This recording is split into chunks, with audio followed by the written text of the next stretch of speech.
शास्त्र कहता है कि जिसके घर में संपदा की कमी हो, पैसा आ ही नहीं रहा हो, सब दूर उलझ गया हो, बहुत टेंशन चल रहा हो, गन्ने का रस जानते हो? ईख का रस, गन्ने का रस तुलसी जी के क्यारे में हाथ में लेकर 7 बार अपना नाम और गोत्र बोलकर छोड़ दो, जिंदगी में 3 साल में तो करोड़पति बनकर बैठ जाओगे, कभी लक्ष्मी की कमी नहीं आ सकती। लक्ष्मी सबसे ज्यादा प्रसन्न कौन से दिन होती है?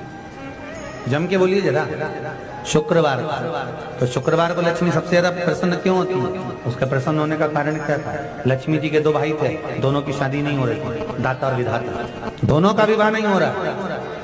और दाता विधाता के लिए लक्ष्मी बड़ी परेशान थी, रोज नारायण से कहती थी प्रभु कुछ कृपा करिए, दाता विधाता का विवाह नहीं हो रहा, उम्र होती चली जा रही, इनका कुछ करिए प्रभु, आप नारायण आप कुछ तो कर सकते हो। भगवान नारायण ने तब लक्ष्मी से कहा एक काम करो, बेलपत्री के पेड़ के नीचे बैठकर लक्ष्मी तुम अनुष्ठान करो तुम्हारे भाइयों के विवाह के लिए। इसलिए आज भी हमारे हिंदू धर्म की रीति है कि बेलपत्री के पेड़ के नीचे शाम के समय लक्ष्मी का वासा होता है। इसलिए लोग बेलपत्री के पेड़ के नीचे सोमवार को अगर दिया लगाते हैं तो उनके घर में कभी लक्ष्मी की कमी नहीं होती साहब, अपार धन बढ़ता है।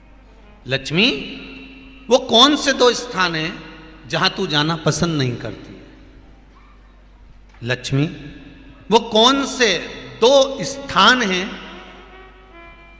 जो व्यक्ति धारण करता है तो उस व्यक्ति के पास में से 2 साल में, 4 साल में, 6 साल में, 8 साल में तो रुष्ट होकर चली जाती है? वो स्थान कौन से है? तो 2 स्थान माता लक्ष्मी ने बताए हैं। पहला, फूटे हुए बर्तन में भोजन करना। कौन से बर्तन में? जम के बोलिए जरा।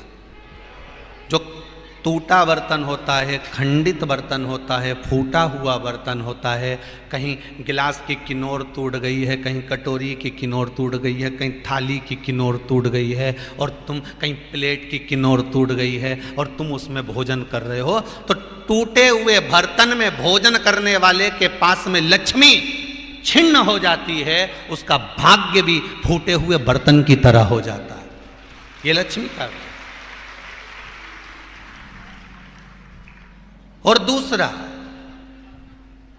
फटे हुए वस्त्र धारण करने वाले का भाग्य भी फटे हुए वस्त्र की तरह, जैसे फटा हुआ कपड़े का रेसा रेसा निकलता है, उसी तरह फटे हुए वस्त्र धारण करने वाले के भी जिंदगी में परिश्रम का रेशा निकलता रहता है, पर उसको सुख का भान नहीं होता। आज के जमाने में ये फटे हुए कपड़ों का फैशन आ गया, ये बड़ा दुख की घड़ी है।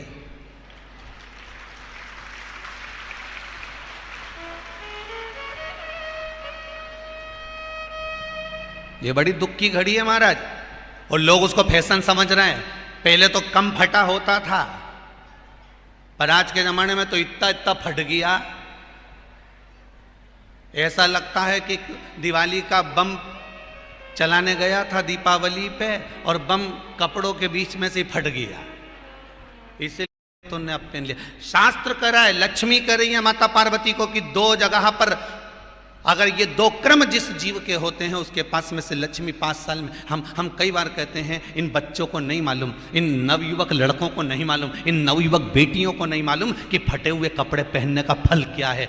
आज नहीं, विवाह कर कर जब जाएगी तो मायके से जब ससुराल जाएगी, तूने कुंवारी अवस्था में तो खूब फटे हुए कपड़े पहन लिया ने, मम्मी मैं तो जीन्स लूंगी ने, ये लूंगी, तू तो खूब फटे हुए पहन, पर वहां जब जाएगी तब मालूम पड़ेगा कि रोना किसको कहते हैं। आज तो पहन लो, वो उसी में की बात है, कल वाली बात याद कर लो, अभी खाओगे तो कुछ दिन के बाद ब्लड बनेगा, और ब्लड बनेगा तब जाके ये शरीर में दौड़ेगा। आज की आज तुमने रोटी खाई तो क्या आज की आज ब्लड बन गया? जम के तो बोलो रे खरगोन वालों, नहीं बनाना। आज खाया है तो ब्लड 8 दिन में, 4 दिन में, 6 दिन में, 2 दिन में, 5 दिन में, 3 दिन में बनेगा। आज की आज ब्लड नहीं बनेगा। आज खाया तो 2 दिन में ब्लड तैयार होकर तुम्हारे शरीर में दौड़ेगा, शरीर में दौड़ेगा तो तुम्हारा शरीर भी चलेगा। उसी तरह तुमने अगर युवानी अवस्था में, कुंवारी अवस्था में ये फटे हुए कपड़े पहने हैं, तो जब तुम्हारी अवस्था बढ़ेगी ना, आज नहीं रोना पड़ रहा। आज के जमाने में तो फैशन है साहब, फैशन है तो आज पहन ले, बाद में रो ले, रो बाद में बैठ। नहीं, ताली बजाने से कुछ नहीं होगा री जीजियो, फालतू की बात है। आज यहां से जाते से ही अपने को एक ही काम करना, जितना फटा हुआ कपड़ा है इनके सबके पोछा लगा दो। बेलपत्री के वृक्ष के नीचे बैठकर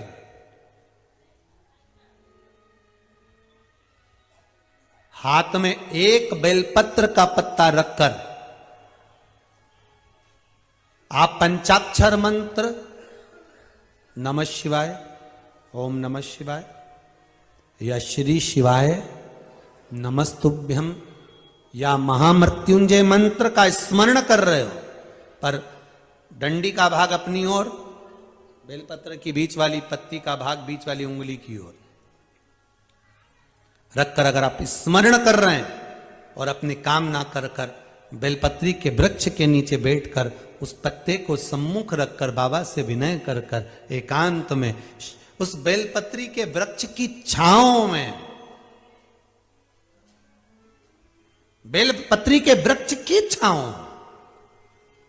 आप कामना कर कर उस पत्ते को शंकर भगवान के ऊपर समर्पित कर रहे हैं, तो ये जान कर रखें कि पार्वती और शिव का मिलन करवा रहे हैं और अपनी मनवांछित फल कामना पूर्ण करवा रहे हैं। क्योंकि शिव और पार्वती का जब मिलन होता है, शंकर पार्वती जब एक दूसरे के सम्मुख में होते हैं, शिव और पार्वती जब एक दूसरे के सामने अपने बच्चों के कारण एक दूसरे के सम्मुख में आते हैं, तो उनके चेहरे पर प्रसन्नता का भाव आ जाता। तो फल, मनवांचित फल की कामना आप जिस कामना के लिए कर रहे हैं, विवाह के लिए, नौकरी के लिए, सर्विस के लिए, व्यापार के लिए, रोग मुक्ति के लिए, आप जिस कामना से कर रहे हैं। भगवान शंकर ने जब लक्ष्मी जी का विवाह भगवान विष्णु के साथ कराया था, तब लक्ष्मी जी ने धन्यवाद दिया था शिव जी को, आप मुझे आदेश दो कि मैं आपकी सेवा क्या करूं। शंकर भगवान ने कहा मुझे सेवा की जरूरत नहीं है। लक्ष्मी जी कहती है नहीं, आपने मुझे नारायण से मिलवा दिया, कुछ तो कहिए प्रभु। शंकर भगवान ने कहा जब प्रदोष काल हो, शाम का समय हो, उस समय पर बेलपत्री, पीपल और आंवले के नीचे लक्ष्मी तो कुछ देर के लिए विराजमान हो जाना, जो तेरे इन वृक्षों के नीचे शाम को दीप लगाने आए उसके घर तो पीछे पीछे चली जाना, बस इतनी कृपा कर देना। परिवार नहीं, 84 लाख योनियों में से एक योनि है छिपकली की योनि, जो घर दरवाजा छोड़कर 2 कदम भी चलकर भगवान के मंदिर, देवालय, कथा तक पहुंचता है। 84 लाख योनि में से छिपकली की योनि उसकी छूट जाती है, छूट गई।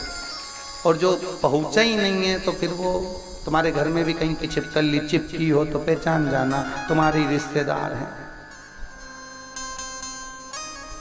उसको उस कमरे में से 25 बार भगा दो, वो उसी ट्यूबलाइट के पीछे आके छुप जाती है, उसी जगह पहचान जाना कोई रिश्तेदार है, बेचारे से घर नहीं छूटा, चिपक गया। पुनित पावन महीना पौष महीने के अंतर्गत अपने भी भगवान देवाधिदेव महादेव की पावन कथा का रसस्वादन कर रहे हैं, शिव महापुराण की कथा को श्रवण कर रहे हैं। और बहुत ध्यान से सुनना भाई, कोई बात है और आपकी वो कामना पूरी नहीं हो रही, बहुत प्रयास कर लिया आपने, कामना सिद्ध नहीं हो रही, एक लोटा जल, एक जल का पात्र लीजिए, उस जल के पात्र को लेकर उसमें थोड़ा सा लाल चंदन डालकर बेलपत्री के वृक्ष के नीचे और देवाधिदेव महादेव को चढ़ाना प्रारंभ कर दीजिए, शिव को चढ़ाना थोड़ा सा जल। उसके बाद में 1 लोटा जल स्वच्छ फिर शिव जी को चढ़ाओ। प्रयास करो बेलपत्री मिले, उस बेलपत्री पर लाल चंदन तीनों पत्तियों पर लगाकर लाल चंदन बेलपत्री के वृक्ष के नीचे समर्पित कर कर उसी बेलपत्री के वृक्ष के नीचे का बेलपत्र वापिस लेकर श्री शिवाय नमस्तुभ्यम बोलकर आपकी कामना कहकर भगवान शिव पर, अघोरेश्वर महादेव का नाम लेकर आप चढ़ाना प्रारंभ करिए। बाबा आपका कार्य 3 महीने के अंदर पूर्ण कर देगा, सफलता देगा। शिव जी का एक नाम है अघोर।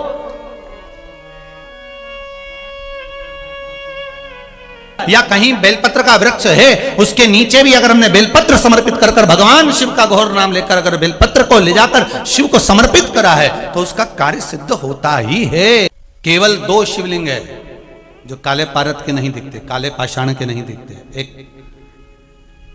केदारनाथ जी और दूसरे सोमनाथ जी।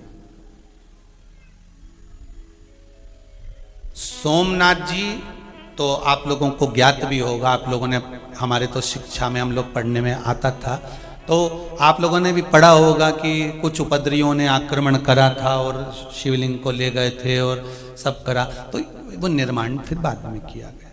इसलिए शिवलिंग का नहीं तो था काला ही, पाषाण वही था। और केदारेश्वर बाबा का जो शिवलिंग है वो काला पाषाण नहीं, वो तो एक स्फटिक की तरह, एक सुंदर नग की तरह चमकदार स्वरूप बाबा का है, सोने जैसी चमक।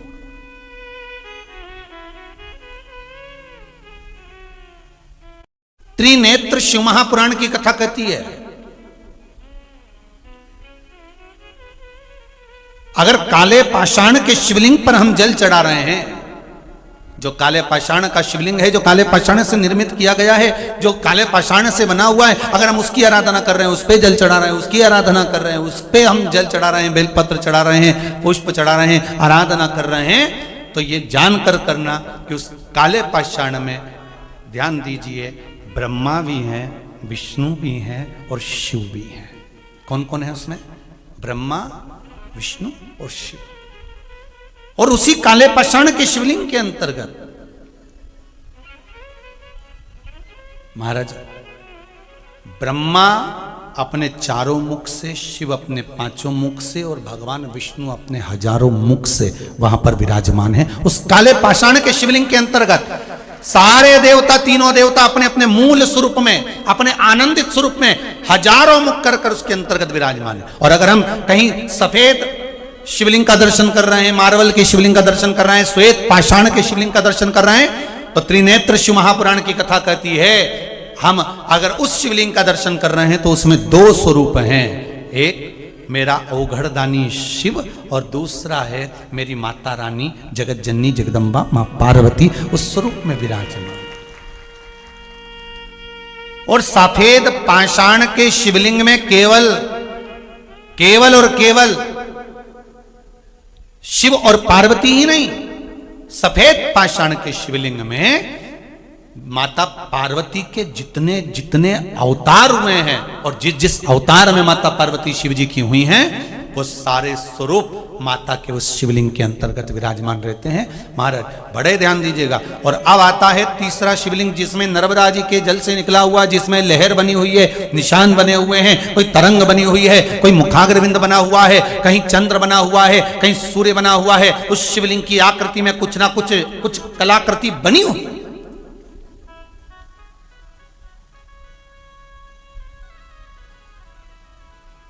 नर्मदा के उस शिवलिंग का और माई नर्मदे हर, कोई नर्मदा कोई साधारण है क्या? जिसमें से एक पाषाण अगर प्रकट हो रहा है, एक शिवलिंग अगर प्रकट हो रहा है, तो शिवलिंग का वर्णन किया गया, कहा इसमें शिव है,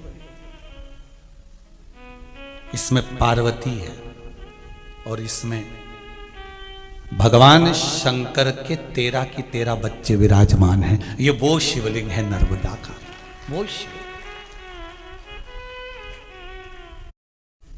संपूर्ण शिव। बहुत ध्यान देना, पहले आपको कथा में बताया गया था, पहले कथाओं में जितनी बार कथा में कहा गया था उसका भी स्मरण कर लें। हमने कहा था ये शिवलिंग है, ये जलाधारी माता पार्वती जी का हस्त कमल है, जहां से पानी नीचे गिरता है, राइट भाग गणेश, लेफ्ट भाग कार्तिकेय, बीच में जो मोटी सी लाइन है वो अशोक सुंदरी, ऊपर से जो बूंद बूंद जल गिर रहा है शंकर भगवान की 5 लड़कियां जया, विषहरा, शामरी बारी, दौतली और देव है। पर आज कथा में जो त्रिनेत्र शिव महापुराण की कथा चल रही है उसमें प्रथम बार अपन को यह संवाद श्रवण करने को मिल रहा है कि कौन से शिवलिंग का स्वरूप, वर्ण, कौन सा स्वरूप किस कोई कृष्ण वर्ण का है, कोई श्वेत वर्ण का है, तो उसका आनंद क्या, उसमें किस किस का वास है, ये हमको प्रथम बार इस कथा में श्रवण करने का सौभाग्य प्राप्त हुआ है। आपको भी और हमको, आपको भी मिल रहा है और हमको भी मिल रहा है कि कौन से शिवलिंग में कौन कौन विराजमान। महाराज एक शिवलिंग और होता है जिसको कहते हैं स्फटिक का शिवलिंग। काय का शिवलिंग है? जम के बोलिए जरा। स्फटिक का शिवलिंग, ये किसी किसी के घर में होता है, कांच जैसा दर्शन होता है। कई लोगों के घर में स्फटिक की जगह लोगों ने कांच का नकली बना के दे दिया। और अब करें क्या? असली अगर स्फटिक का शिवलिंग है आपके घर में, तो उस शिवलिंग में महाराज भगवान देव आदिदेव महादेव, चंद्र, सूर्य और उस शिवलिंग के अंतर्गत शंकर भगवान का मूल स्वरूप तत्पुरुष भगवान विराजमान होते हैं महाराज। और एक शिवलिंग आता है पारद का शिवलिंग, है किसी के यहां पारद का शिवलिंग है? अरे वाह, रखिए। किसी किसी की जगह पर अपने को दर्शन मिलते पारद का शिवलिंग। पारद के शिवलिंग में किस किस का निर्माण, कौन कौन विराजमान है महाराज? तो शिव महापुराण की कथा कहती है पारद के शिवलिंग के अंतर्गत मेरे देव आदिदेव महादेव तो हैं, साथ में मां जगत जननी जगदम्बा भी उसके अंतर्गत विराजमान है।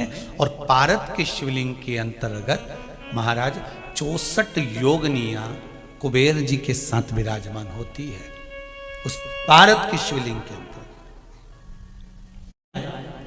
तो मथुरा की जन्म स्थली पर जहां पर बिरला जी मंदिर बनाए हैं बड़ा सारा, राधा कृष्ण सरकार वहां पर विराजमान है, उस मंदिर के अंदर ऊपर चढ़कर जाएंगे तो वहां पर आपको पारद के शिवलिंग का दर्शन होगा।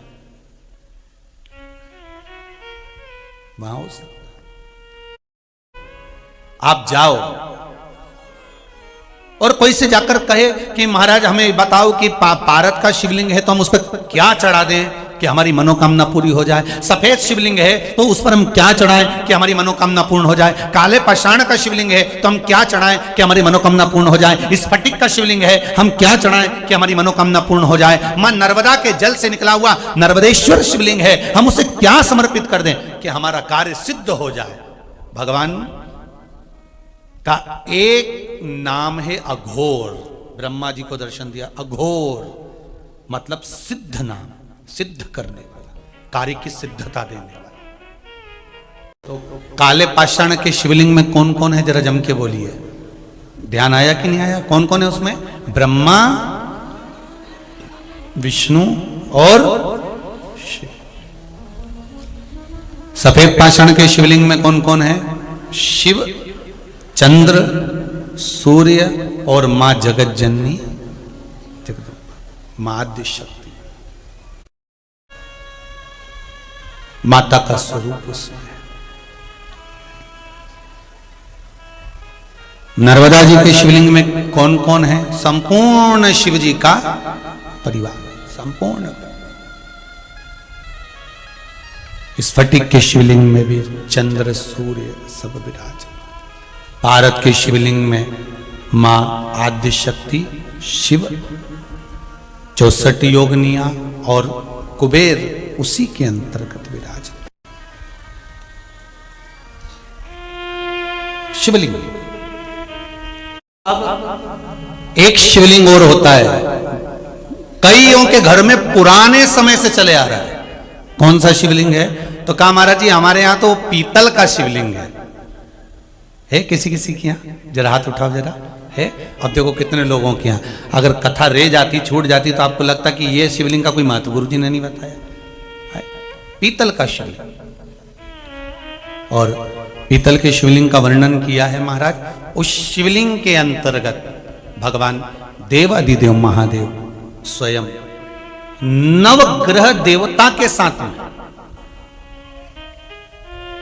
धातु के जितने शिवलिंग होते हैं, धातु के जो भी शिवलिंग हो, चांदी का, सोने का, आदि कादिक जितने शिवलिंग धातु के होंगे, सारे शिवलिंग के अंतर्गत भगवान शंकर नवग्रह देव के साथ में, उनकी अर्धांगिनियों के साथ में उनके कुल के साथ में विराजमान होते हैं। हमारे ताण का शिवलिंग या स्फटिक का शिवलिंग लेकर आएंगे तो ये बात अब छोड़ दो। आपके घर में जो शिवलिंग है, आपके घर में जो शिवलिंग विराजमान है, आप तो उसकी आराधना करो। बहुत ध्यान देना महाराज इस कथा को। सारे मंदिरों में शिव जी के साथ में माता पार्वती है, केवल एक काशी के विश्वनाथ जिनके मंदिर में पार्वती जी की जगह, पार्वती जी के सम्मुख में मां अन्नपूर्णा है। कौन सी माता है? अन्नपूर्णा। काशी कितने कोस की है? पहले कथाओं में कहा है। काशी कितने कोस की है? जम के बोलो जरा। 5 कोस की। काशी कितने कोस की? 5 कोस की काशी, जहां पर भगवान शंकर अन्नपूर्णा के साथ विराजमान है। सारे मंदिरों में माता पार्वती के साथ काशी विश्वनाथ भगवान शंकर विराजे हैं। केवल काशी की भूमि पर, काशी के अंतर्गत उस काशी की पावन धरा पर, मां गंगा के घाट पर शंकर भगवान अन्नपूर्णा के साथ विराजमान है। उसका कारण समझना कि काशी 5 कोस की और शंकर भगवान अन्नपूर्णा के साथ विराजमान है। तो क्या शिवजी ने अन्नपूर्णा के दरवाजे पर भिक्षा मांगी? अन्नपूर्णे सदा पूर्णे, हे मां। अन्नपूर्णा जी से भिक्षा मांगी। पर शिव महापुराण की कथा कहती है अगर अन्नपूर्णा माता ने शंकर भगवान को भिक्षा प्रदान करी है तो शंकर भगवान ने भी माता अन्नपूर्णा को ज्ञान की भिक्षा प्रदान करी है कि लो हम तुम्हें ज्ञान की भिक्षा देते हैं। तुम अन्न की भिक्षा दे रही हो, हम तुम्हें ज्ञान की भिक्षा देते। वो कौन सा ज्ञान था जो माता अन्नपूर्णा को, माता अन्नपूर्णा को मेरे देव अधिदेव महादेव जब मां अन्नपूर्णा भिक्षा का दान दे रही हैं तब भगवान शंकर उनको ज्ञान का दान दे रहे हैं। वो कौन सी भिक्षा थी?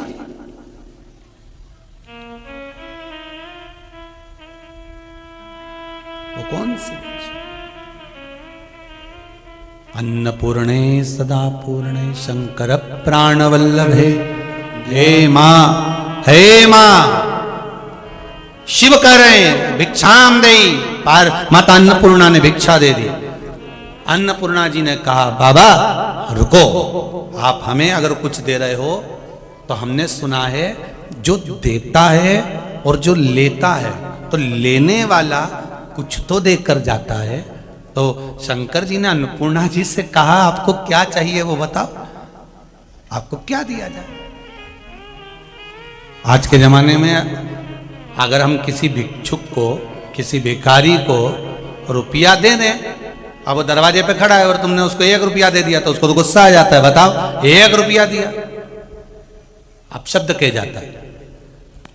बल्कि अगर किसी को कुछ दिया जाए, किसी को तुमने रोटी दी, कम्बल दिया, सामान दिया, तो उसको क्या चाहिए कि वो तुम्हारे को आशीर्वाद देकर जाए कि भैया बहुत अच्छा करा आपने, मुझे ये दे दिया, अच्छा हुआ मैं भूखा था आपने मुझे भोजन दे दिया, अच्छा हुआ आपने ये कर दिया। तो वो गुणगान गाए कि आपने मुझे ये दिया है, आपने मुझे ये प्रदान किया।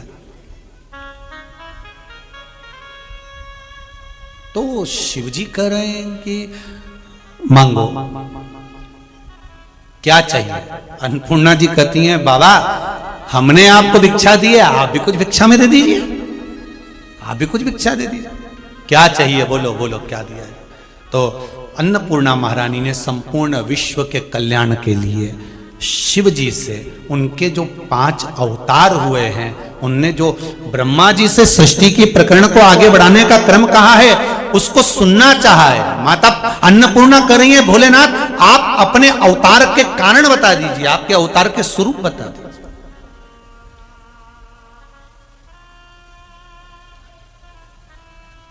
हमारे हिंदू धर्म में एक नियम रहा है पहले से, माताएं जब पूजन करने बैठती है ना, कोई सभी करवा चौथ का व्रत करती है, तीज का व्रत करती है, दूज का व्रत करती है, छठ का व्रत करती है, सप्तमी का, अष्टमी का, जो भी व्रत माताएं करती हैं, जब माताएं व्रत करती हैं तो 2-4 मोहल्ले की माता उनके साथ बैठकर उसकी कहानी पढ़ती है। बोलो सही है कि गलत है? कहानी बोलती है कि कहानी बोला। जैसे चतुर्थी का व्रत करा तो एक बहू ने कहानी बोली, एक सास ने कहानी बोली, कहानी बोलती है। ये कब से चालू हुआ? जब अन्नपूर्णा जी ने शंकर भगवान से कहा कि मुझे ज्ञान की भिक्षा दो, मुझे भी कुछ सुना दो।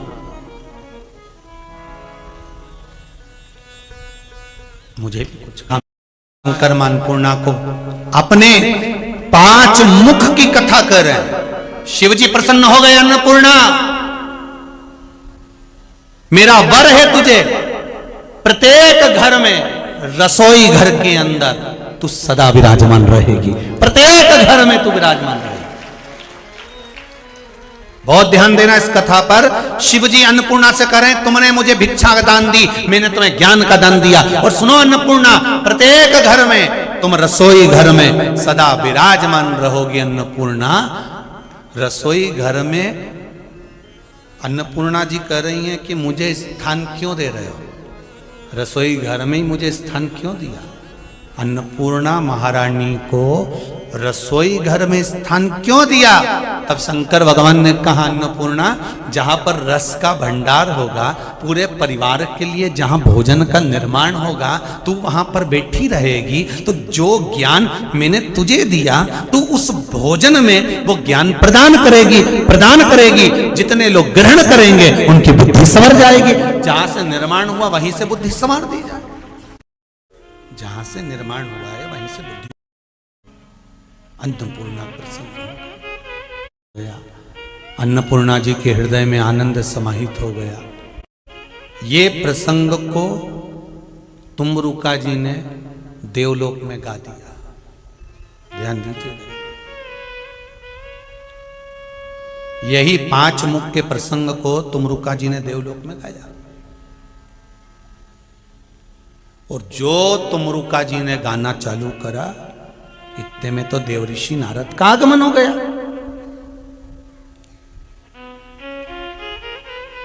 और जितने लोग बैठे थे सब तुमरुका जी की तारीफ कर रहे थे। वाह वाह वाह वाह क्या बात, वाह वाह वाह क्या जोरदार, क्या आनंद से। तो आप लोगों ने देखा होगा ना, कहीं भजन संध्या चलती है, कहीं कुछ चलता है, तो चलते चलते चलते चलते कोई ने बहुत अच्छी चीज गा दी तो लोग कहते वाह साहब बहुत बढ़िया। तो देवताओं ने जब तुमरुका जी के मुख से शंकर भगवान का गुणगान सुना, तो देवऋषि नारद वहां आए, श्रीमन नारायण करते हुए। देवऋषि नारद जब वहां पहुंचे, तुमरुका जी तो शंकर जी का गुणगान गा रहे थे, शिव जी का गुणगान गा रहे थे। और देवऋषि नारद को देखा नहीं, परखा नहीं, जिसने भी देखा बस तुमरुका जी को देखा। और तुमरुका जी को देखकर सबने उनका वर्णन किया, वाह क्या जोरदार गाया। सरस्वती मैया बोली वाह तुमरुका जी क्या जोरदार, लक्ष्मी जी बोली क्या तुमरुका जी क्या जोरदार, ब्रह्मा जी बोले वाह वाह तुमरुका जी, भगवान विष्णु बोले वाह वाह तुमरुका जी। अब देवऋषि नारद के परम मित्र हैं तुमरुका जी, परम मित्र हैं तुमरुका।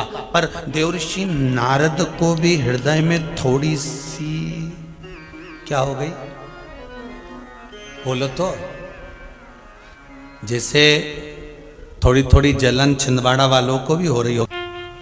शंकर राम को भी प्रिय है, शंकर कृष्ण को भी प्रिय है, शिव सबको प्रिय। देवाधिदेव महादेव के पास में 3 चीजें ऐसी हैं जो दुनिया के लोग कितना भी छुपा ले, संसार के लोग कितना भी छुपाने का प्रयास करें, परंतु वो छुपती नहीं है। पहले नंबर पर सूरज, दूसरे नंबर पर चंद्र और तीसरे नंबर पर सत्य। क्या क्या चीज है जरा जम के बोलिए। पहला सूरज, दूसरा चांद और तीसरा सत्य। ये 3 चीजें दुनिया के लोग कितना भी छुपाने का प्रयास करें पर वो छुपती नहीं है।